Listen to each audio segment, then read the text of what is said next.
So what is the number one problem in MMOs? What is the thing that stops me personally from having fun, or the most amount of fun that I could possibly have inside of massively multiplayer online games? What is the cancer that really should be vilified, I think, that needs to be eradicated? What is the toxicity that is damaging my enjoyment of this magical genre that we love to talk about? If it's a rant, if it's something negative, but also something to dream about. What is ruining this thing for me? Okay, I'm gonna come out and say it. Here we go. Just so you know, though, this is my personal opinion, my perspective. Normally when I do videos like list videos, my reviews, I do think about all the different types of people, the different types of ways you could play games, and I try to make edutainment style videos that reveal that, but a lot of you guys frankly are a little bit shallow-minded when it comes to stuff like that. You're like, no, gotta run and do the end game, just kill dragon, that's what I do. Guys, there's so many different types of people and so many different types of ways, and yes, there are role players. There's lots of, some people just play games to take pictures. It's crazy, okay? Anyways, with this in mind, though, with this concept of there's so many different people that can play games, so many different kind of games, you know what? Fuck all that. I'm just talking about me. This is my personal experience, but I have a feeling that more and more of you are going to have a very similar story to tell in the comments below as time goes on, especially now with everything being much more social and open, and everyone is a content creator, everyone is an influencer of some sort, or a critic, and yeah, so here's my biggest problem with MMOs, and that is going... Oh boy, it's gonna sound toxic, but hear me out. It's gonna be the champions. The champions of MMO games are the most toxic thing on the planet. And there might be some MMOs that have champions, and maybe that means something. No, I'm gonna tell you what champions means, because you probably don't know. This is what influencer marketing terms calls people like, maybe you have a subscriber who is always on your videos, and they share your videos, and they tell other people about your videos and stuff like that. That's what a champion is. A champion is a consumer who kind of does some marketing and stuff for you, that kind of promotes your stuff for you because they love your product so much. And this is something that's really been championed by Apple themselves. They really wanted people to become obsessed and kind of intertwine their morals and their identity, their personality with the products. You know, really make the buying Apple stuff a lifestyle. And I think very quickly you can immediately see, oh yeah, MMOs kind of are a lifestyle. Everything about them is designed to kind of hook you in and keep you playing every single day, even though maybe the content isn't quite worth the while, at least in terms of that much time and that much commitment and that much money. Is it really worth it? Even people who love their MMO, it's pretty hard to admit it that it's good for everyone all the time. No, it's not. That's why I do list videos, and that's why I try to show videos of different multiple perspectives. But whenever I'm trying to play an MMO, especially my research, and again, this is my personal experience because I am, I guess, a small, but I'm an influencer, where I play games, talk about them, you know, I'm trying to get news on them. But there's this type of person that really just intersects and interjects themselves in the gameplay loop. Even though I'm not in the game yet, you kind of play MMOs even outside of the game and before the game even releases. So there's things like, you know, trying to find a guild or joining different Discord groups or fan groups or subreddits or just forums and to talk about the game and to get excited about the game and theorize about the game and sure, join and ride the hype wave, but also it's about making friends immediately because you do want to hit the ground running, you do want to join a guild and stuff like that, but there are people who are frankly fanatical about a game before it's even released. And there are things that people do want to talk about. Is this a good thing for the economy? Is this good for the game? Is this a healthy thing to do? You know, in terms of like maybe it's got real money transactions or something like that. And how do we actually compete with that? How do we play against that? Those conversations need to happen for the health of the genre and gaming as a whole and for humanity.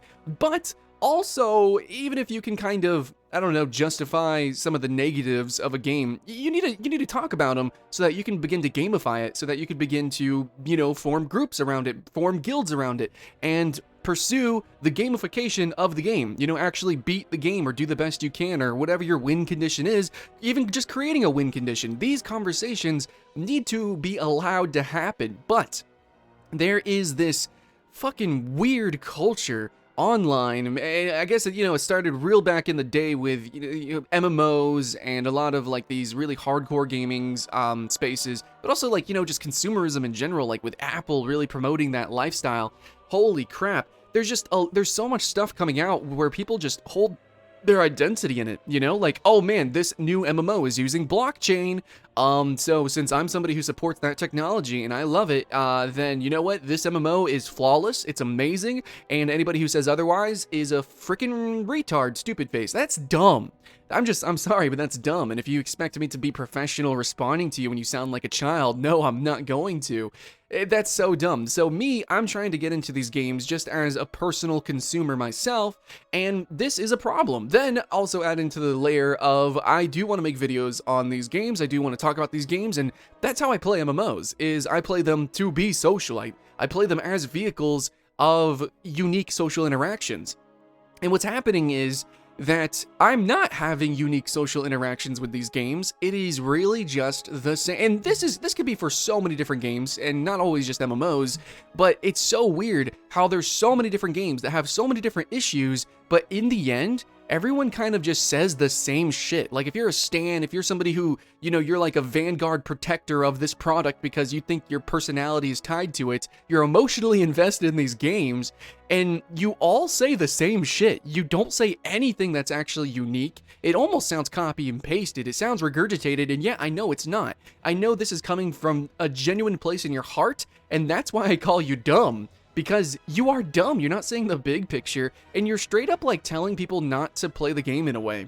You're actually scaring people away from your MMOs, from your games, if you don't allow us to talk about it and to begin like gamification, or yes, that's criticism, If a game has weak leveling, then let people know that so they can, kind of figure out how to play around that, and maybe they'll have fun. Some games are more fun at the end game, maybe some games don't have an end game and they're more fun leveling or something like that. It's okay to talk about a game's weaknesses. That's gamification, the reviewing a game is a part of playing a game. Everyone does it. So, where people, in MMOs especially, they're social. It's like, okay, you got to go in and you do want to ask questions and you do want to insert your own information that you have. And yes, that could be opinion-based, but that's all we have to go on a lot of times with these games. And so we theory craft, or we throw something out there and we say, hey, I don't think this mechanic's going to be fun, or it's going to be good. And this is, to me, this is a part of what makes MMOs fun. It's going to be the forums. And they've always been toxic and they've always been a certain way, but now more than ever, because genres have kind of become stagnated and mechanics and things basically are defined by a pure gimmick that then you attach emotionally to your identity, basically you have people who just become white knights for a game as a whole, regardless of if as a whole it's actually a good game, but mostly because it has one singular gimmick that they hold their, their personality to. And that's fucking cancer, oh my god, especially as a game critic, obviously. It's like, man, I really want to poke holes at this game so that we can have a better game, a better genre, a better lifestyle as a whole, but I guess not. I guess you're gonna respond 20 times more than me. You're all over the forums, and you'll notice that these people, if you actually track their usernames, they are fucking everywhere. They can't shut the hell up about this game. Anybody that says anything negative, they'll attack them. It's ridiculous. But it's not just like a little, amount of people anymore. It's more and more and more and more, and they're becoming more vocal and they're getting more power. And the thing is companies love these kind of people. They refuse to ban them on Discords often. They actually champion them. Sometimes they'll make them moderators. And these are the kind of people that they want. These are the whales. These are the kind of people that, will buy copies for their friends, that'll just constantly promote the game.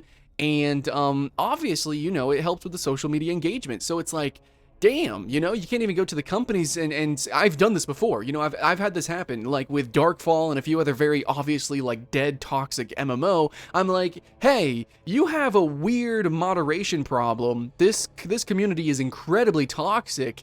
Hello, it's like we can't talk or discuss any things. We can't be open as a community, which is funny because most of the time these kind of games are generally sandbox games that tend to be toxic. So It's just really weird how this actually ends up happening. So basically what happens is people go into a game and they expect it to, you know, they jump in and everyone's all friendly or whatever. You know, as long as you're like them, as long as you are like a personality like them and you don't make fun of the game, then you're good to go. They'll bring you into the game, they'll tell you what to do, and then you realize, oh, I've wasted my time. This game actually has a million problems and a million things that are really unhealthy and bad. The population is 0, though you wouldn't always know that sometimes because of how much people communicate. Like, people fucking live in these forums. Like, if you go to like a Dead Games Discord, holy shit, that's why we call them Discord fighters or Discord games, because for some reason niche games tend to have like the most dedicated players, which can be fun in ways, nothing wrong if you do play them, but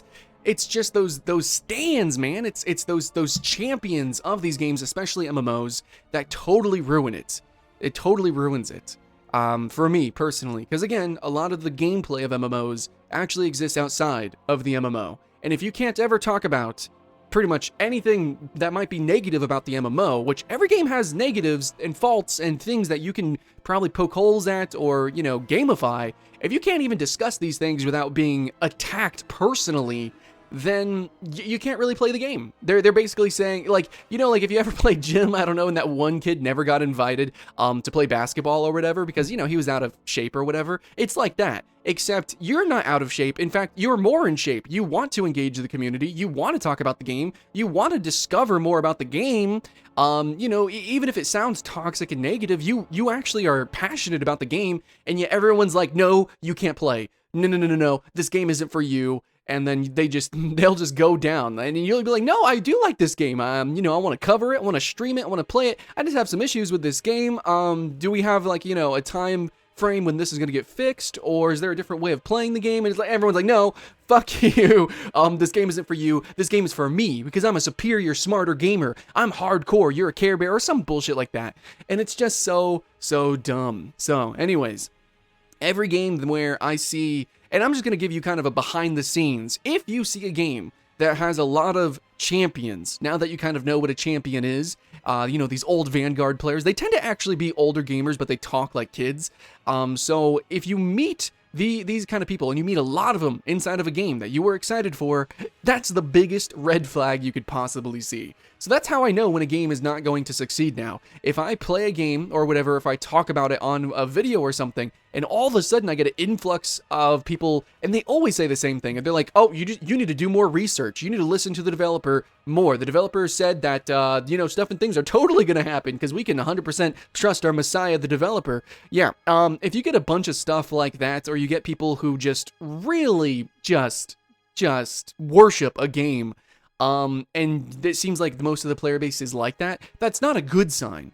That is actually, like, these kind of games are attractive to people. Oh, man, I really don't want to say this, but there is something wrong. There is something wrong in their life, or they're trying to get something out of this, and they tend to play niche games. Sometimes I do notice the same names jump from game to game, even across genres, because they just they want that small audience feel, that small community feel. They want, like, these are my people kind of feeling. And to me, I don't believe in that. You know, even where I live in a place called The Village, and it's all about sharing amenities and doing events and being social and eating together and living like a family.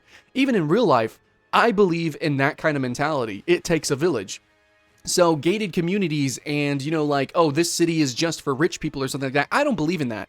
And of course, that's going to carry over to MMOs, because MMOs are real to me. MMOs and those adventures is reality, you know, the friends I make. So when I see a place that's all about, oh, this is just for us, you know, this is our people, you know, and then I don't care anymore. And so I would actually explore different options if I was you. And I would like to implore that you try that, you know, keep a more healthy gaming diet and play more social and open games that invite more different types of people and different types of perspectives. So if you see a lot of champions, turn the other way. You know, as interesting as the game is, I think that is the biggest problem of MMOs and the biggest red flag to me, because let's all say it together, guys. The players make an MMO what it is. And sometimes, hey, that might be why you play a lesser-known, smaller MMO. You know, Toontown Rewritten, I get it. That's a more safe space. It's colorful. It's friendly. Games like Adventure Quest 3D, I get it. You know, if you guys want to see a list video on smaller niche MMOs, I'll do that, because there is something special there.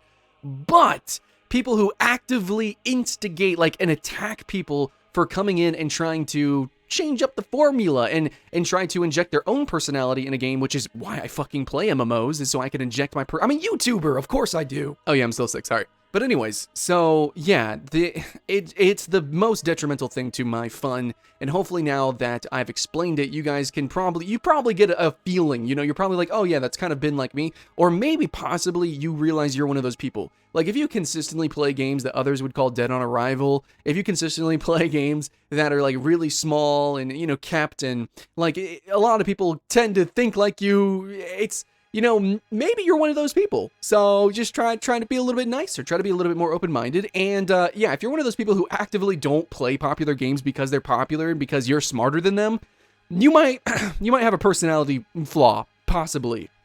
And you gotta own up to it, I guess. But anyways, so I know it's a little bit of a gray area, but for me, in my perspective and how I play games, that is the biggest fucking problem with MMOs.